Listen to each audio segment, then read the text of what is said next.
So it's been reported that Saint Greta Thunberg has, as she's been setting sail to Gaza to break the siege of Gaza. How marvellous of her. She has, however, apparently been booted off the ship. Greta Thunberg was expelled from the ship and moved to another ship following quarrels with Gaza Flotilla activists. Thunberg opposed the flotilla's media policy, which didn't focus enough on the Gaza Strip. Oh well, Hamas is certainly not happy, for sure. I want to read to you what we know from Jerusalem Post report. Has said, climate activist Greta Thunberg was removed from the Global Summit Flotilla's steering committee last week, and the mission's spokesperson left the Gaza-bound vessels amid a reorientation of communications priorities. Thunberg, who joined a previous run of the Israeli naval blockade around Gaza in June with the Madeleine, appeared on the GSF's website as part of its leadership committee until at least last Sunday. Il Manifesto, which has a correspondent aboard one of the flotilla vessels, reported on Tuesday that Thunberg was seen dragging her suitcase along a Tunis dock to transfer from the steering committee flagship family to another vessel, the Alma. Quote, "We all have a role, mine will not be on the board, but as an organiser and participant," Thunberg told the newspaper. The manifesto detailed that pressure is causing rifts within the organising committee, allegedly due to disagreements about external communication that focus too much on the flotilla's internal affairs and not enough on the situation in Gaza. Last Saturday, flotilla spokesperson Yusuf Omar announced that he would not be continuing with the flotilla, would continue to work instead with the organisers to raise awareness for the mission. Quote, "The decision to move some media off the vessels is a strategic one, to redirect more attention to the genocide in Gaza right now," said Omar.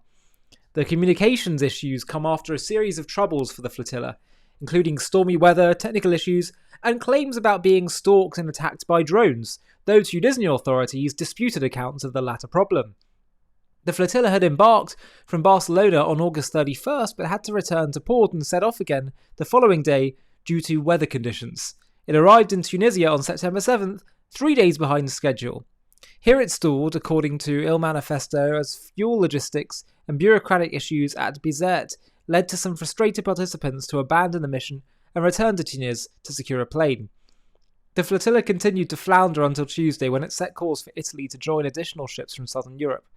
According to the Sumud ship tracker, most of the vessels are in between Sicily and Crete, with some stragglers still off the coast.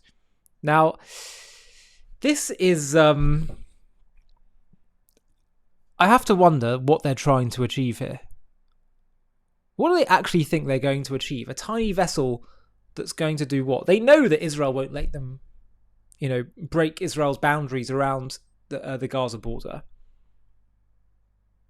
They know that whatever aid they're going to provide is nothing compared to what Israel's allowing into Gaza every day. About 4,000 calories per person worth of food. So what are they achieving? Awareness? Goodness me, doesn't the world already know enough about it? The problem is not the awareness, is the lack of the awareness to the actual truth of the matter. And listen, if Israel's enemies are squabbling, I certainly have no issue with that.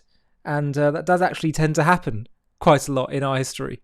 It's when our enemies are united that things can become a problem. But this gives us a lesson to learn as well, which is that we, the Jewish people in Israel, need to reflect on how we can become more united. Because when we are united, we are unstoppable.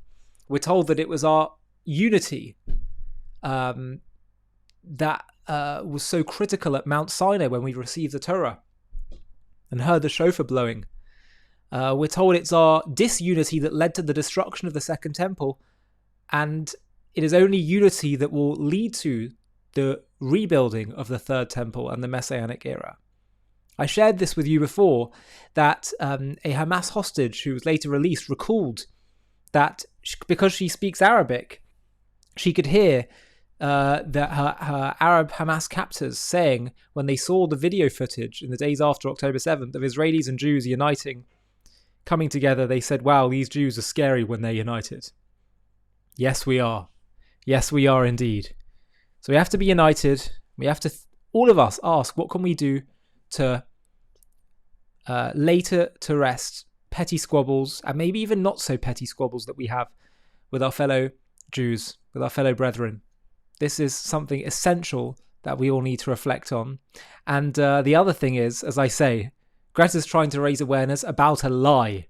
We need to raise awareness about the truth, which is why, if you haven't already, you need to watch our documentary about the invention of the Palestinians. The subtitle is How a Nation Was Invented to Destroy Another.